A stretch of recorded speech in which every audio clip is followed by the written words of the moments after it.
কবি আবু জাফর ওবায়দুল্লাহর কবিতা কোনো এক মাকে আবৃত্তি করছি আমি, রাফিয়া জামান প্রজ্ঞা। কুমড়ো ফুলে ফুলে নুয়ে পড়েছে লতাটা, সজনে ডাঁটায় ভরে গেছে গাছটা। আর আমি ডালের বড়ি শুকিয়ে রেখেছি।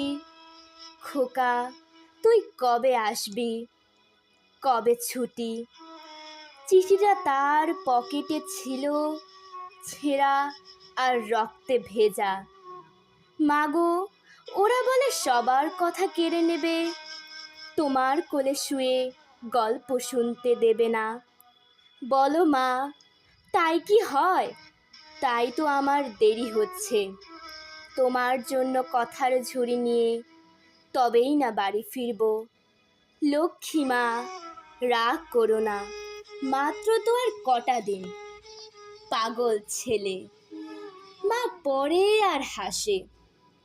তোর উপরে রাগ করতে পারি? নারকেলের চিড়ে কোটে, উড়কি ধানের মুড়কি ভাজে, এটা সেটা আরো কত কি।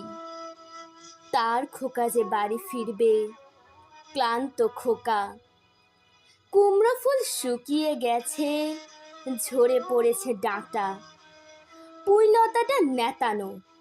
খোকা এলি, ঝাপসা চোখে মাতাকায় উঠোনে উঠোনে, যেখানে খোকার সব শকুনিরা ব্যবচ্ছেদ করে।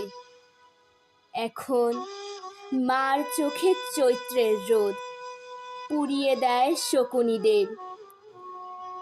তারপর দাওয়ায় বসে মা আবার ধান ভানে, বিন্নি ধানের খই ভাজে।